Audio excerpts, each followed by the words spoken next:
This video is brought to you by 5paisa.com. Download the app now. नमस्कार, मैं हूं आलोक जोशी और आप देख रहे हैं बिज अड्डा। आज कुछ ज्ञान की बात कर लें। जाहिर है ज्ञान में शेयर बाजार को भी होना ही है, तो सबसे पहली ज्ञान की बात तो यही है कि शेयर बाजार में घुसना है तो एक डीमैट अकाउंट खोलना ज़रूरी है। जैसे आपके बैंक खाते में पैसा रहता है, वैसे ही इस अकाउंट में आपके शेयर रहते हैं और इसका एक आसान रास्ता आपके सामने है। इस वीडियो के डिस्क्रिप्शन में लिंक है, उसे क्लिक करके आप 5 पैसा ऐप डाउनलोड कर सकते हैं और बस 5 मिनट में खोल सकते हैं अपना डीमैट अकाउंट। और इस ऐप पर आपको बाजार के बारे में भी बहुत कुछ सीखने को मिल सकता है। तो देर क्यों करनी है, क्लिक करें और शुरू हो जाएं। हाँ, नियम और शर्तें ज़रूर पढ़ लें। अब शेयर बाजार में कोई क्यों आता है? पैसा कमाने के लिए। लेकिन पैसा कमाने की जगह कहीं गंवाना न पड़ जाए, इस डर से बहुत सारे लोग बाजार से दूर ही रहते हैं। अपने पैसे की सुरक्षा के लिए ये ज़रूरी भी है कि आप ऐसी किसी भी चीज़ में पैसा न लगाएं जिसके बारे में आपको जानकारी न हो। लेकिन फिर ये भी याद रखिए कि पैसे को तिजोरी में रखना या बैंक अकाउंट में रखना भी पैसा गंवाने का, पैसे को घुन लगाने का, पैसे को बीमार करने का एक रास्ता है। क्योंकि जिस रफ्तार से महंगाई बढ़ रही है, अगर उसी रफ्तार से या उससे तेज़ रफ्तार से आपकी बचाई हुई रकम भी नहीं बढ़ रही है, तो इसका मतलब है कि आपका पैसा बढ़ने की जगह धीरे धीरे कम होता जा रहा है। और इसीलिए ज़रूरी है कि आप अपने पैसे को भी काम पर लगा दें। अब पैसे को काम पे कैसे लगाएंगे? कहीं पैसे की दुकान खुलवा देंगे, पैसे को दफ्तर भेज देंगे कि नौकरी कर लो, ये तो हो नहीं सकता है। पैसे को काम पर लगाने का अर्थ है कि उसको किसी ऐसी जगह पर लगा दिया जाए जहां वो ठीक ठाक रफ्तार से बढ़े। बहुत तेज़ी से बढ़े तो बहुत अच्छा है, लेकिन अगर बहुत तेज़ी से ना बढ़े तो ठीक ठाक रफ्तार से बढ़े। इसका अर्थ क्या है?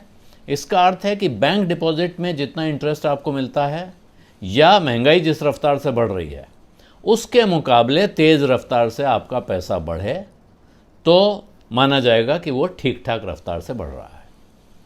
अब आप अगर तरह तरह की रिसर्च कर लें और उसके बाद पता लगाएं तो पता चलेगा कि ऐसी जगह तो दरअसल शेयर बाज़ार ही है जहां पक्के तौर पर आपका पैसा महंगाई की रफ्तार से तेज़ रफ्तार से बढ़ता है लंबे दौर में।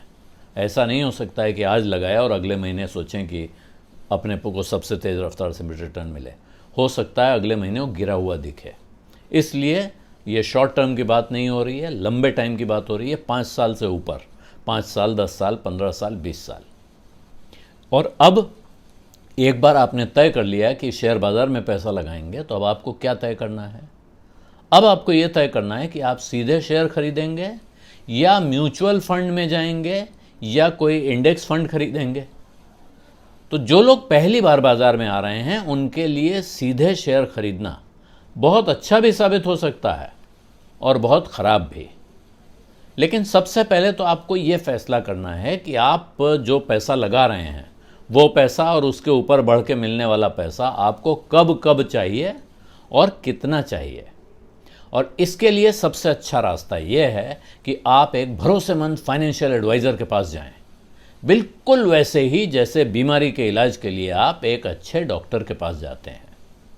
एडवाइज़र के सामने आपको अपने रुपए पैसे का पूरा हाल बिल्कुल वैसे ही रखना है जैसे डॉक्टर के सामने अपने शरीर का हाल रखा जाता है। यहाँ दर्द हो रहा है, यहाँ तकलीफ़ हो रही है, ये सब जो आप बताते हैं बिल्कुल उस तरह आपको अपने पैसे का बताना है कि भाई इतना बचा रखा है, इतने की ज़रूरत है, यहाँ इतनी कमी दिख रही है, अभी बचत इतनी हो पाती है, इस जगह लगाया हुआ है।